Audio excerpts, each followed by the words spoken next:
നമ്മൾ ചെയ്തു കൂട്ടിയിട്ട് നമ്മൾ അള്ളാഹുവിന്റെ റസൂലിന്റെ ആൾക്കാരാ, നമുക്ക് മൗലിദൊക്കെ ഭയങ്കര സംഭവം, നമ്മൾ ഉറൂസിന്റെ ആൾക്കാരാ, അത് പറ്റൂല. ഇത് ചെയ്യാൻ പാടില്ലാത്ത വിഷയമാണ്. ഹറാമുകൾ തന്നെ, അനാചാരങ്ങൾ. ഒരു മഖാമിലും വന്ന് ഒരു കുട്ടി പോയി സുജൂദ് ചെയ്യാൻ പാടില്ല. അവരല്ലാഹു അല്ല, അള്ളാഹുവിനെ നമുക്ക് സുജൂദ് ചെയ്യാൻ പറ്റുള്ളൂ.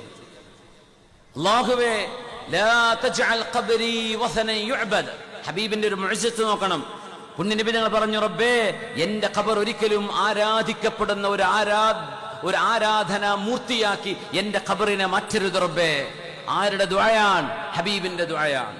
കാരണം മുൻഗാമികളായ പ്രവാചകന്മാരുടെ ഖബറുകൾ ആരാധ്യ വസ്തുക്കളായി ഇബാദത്ത് ചെയ്തിരുന്ന കാലഘട്ടം ജാഹിലിയ്യ കാലങ്ങളിൽ കഴിഞ്ഞു പോയിട്ടുണ്ട്. നബി ദുആ ചെയ്തു.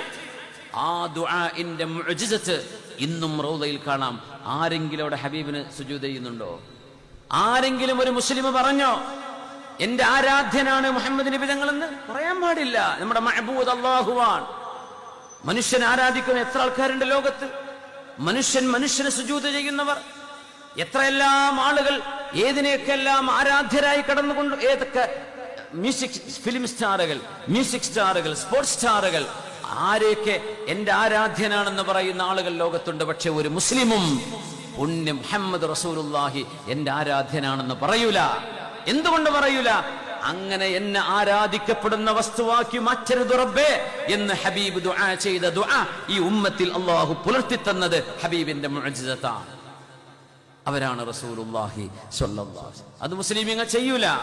മുസ്ലിമീങ്ങൾ ഒരു മഹാനെയും അല്ലാഹുവാണ് പടച്ചവനാണ് വിശ്വസിക്കുന്നത്. പക്ഷേ വിവരമില്ലാത്ത ആളുകൾ, അറിവില്ലാത്ത ആളുകൾ, വിവരദോഷികൾ, നമ്മൾ പറഞ്ഞു കൊടുക്കാൻ ചെയ്യാൻ പാടില്ല.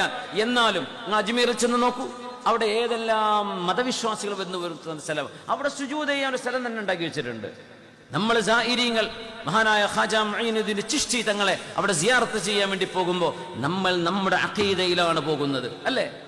നമ്മൾ അവിടെ ഉറച്ചൊക്കെ നാട്ടിൽ എന്ത് ചെയ്തോട്ടെ, നിങ്ങൾക്ക് എന്താ കുഴപ്പം? ലാ യദുറുക്കും മൻ വല്ല ഇദഹ്തദൈതും. അവര് ചെയ്യുന്നതിന് നിങ്ങളോട് നാളെ ചോദ്യമില്ല. ആ ചെയ്യുന്നത് ദീനാണോ? അല്ല. സുജൂദ് ചെയ്യാൻ പറ്റുമോ? ഏതെങ്കിലും ഒരു മഹാന്റെ ഖബറിൽ ചെന്ന് സുജൂദ് ചെയ്യാൻ പാടുണ്ടോ? ചെയ്യാൻ പാടില്ല. ഹറാമാണ്. ഇബാദത്ത് അല്ലാഹുവിന് മാത്രമാണ്. അത് തോന്നിപ്പിക്കുന്ന രീതിയിൽ ചെയ്താൽ പോലും പ്രത്യക്ഷമായി ശരീഅത്ത് അതിനെ വിധി പറയും. ചെയ്യാൻ പറ്റാത്തത്, ചെയ്യാൻ പാടില്ലാത്തതാണ്. ആരെങ്കിലും വിവരമില്ലാത്തത് ചെയ്യുന്നത് സുന്നികളുടെ പേരിലോ അഹ്ലു സുന്നിയുടെ പേരിലോ വെച്ച് കെട്ടാൻ പാടുണ്ടോ? അതും ശരിയല്ല. ഇനി പോകട്ടെ, കഅബന്റെ മുമ്പിലേക്ക് നമ്മൾ പോകുന്നില്ല ഉംറ ചെയ്യാൻ. തവാഫിനിടയ്ക്ക് എത്ര ആൾക്കാർ സ്കൈപ്പ് പിടിച്ചു പോകുന്നുണ്ട്, എത്ര പെണ്ണുങ്ങൾ തലമരയ്ക്ക് മറക്കാതെ പോകുന്നുണ്ട്, എത്ര ആണുങ്ങൾ പൊക്കളും കാണിച്ച് നടക്കുന്നുണ്ട്. അവരത്ത് മറക്കണ്ടേ? തവാഫ് ശരിയാവണമെങ്കിൽ ഇതൊക്കെ നടക്കണ്ടെന്ന് വിചാരിച്ചിട്ട് നമുക്ക് ഉംറ കിട്ടൂലേ?